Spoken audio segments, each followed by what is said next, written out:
So, TikTok is going to be banned at the end of this week. Or is somebody buying it? Or is the Supreme Court going to extend the deadline because people are begging to keep TikTok? Seriously, people are protesting it at the Supreme Court. At this time, it does seem like the ban on January 19th is still in place, but this video is to explain what the hell is really going on. All right, so boom, the US government wants to ban the app TikTok. Lawmakers argue that TikTok is a security risk. Specifically, what they're saying is that the company that owns TikTok, ByteDance, that's based in China, is a potential threat to Americans unless the app is sold to an American company, because China could be using TikTok as a tool for spying and political manipulation. You know, the thing that Mark Zuckerberg gets in trouble for from time to time because it's happening on Meta. We'll get back to that later. It's really a ban or sell situation as far as this law goes, and the Supreme Court is still trying to decide if it's something they can put into effect. Interesting caveat is that future President Trump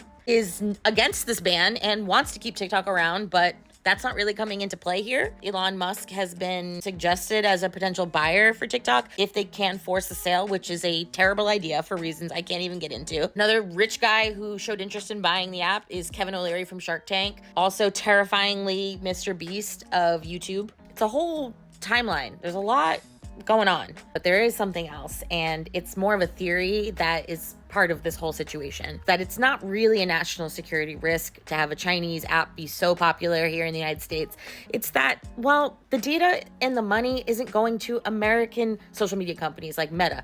Hypothetically, remember when I mentioned Mark Zuckerberg earlier, Congressman? So while it seemed like this forcing of a sale or a ban would just push all of us TikTok heads over back to Meta, TikTok fans have been running to RedNote, a Chinese app that's literally in Mandarin that is welcoming the TikTok refugees of the United States, which, you know, I don't think the US government really wanted to happen, but here we are. And it's true that Senator Markey and others are urging the Supreme Court to extend this deadline and possibly save TikTok from being banned. Meanwhile, the rest of us here, the people that use TikTok, are just out here making jokes, pretending that we would surrender all of our data to China just to keep the app because we love it here. This place is great.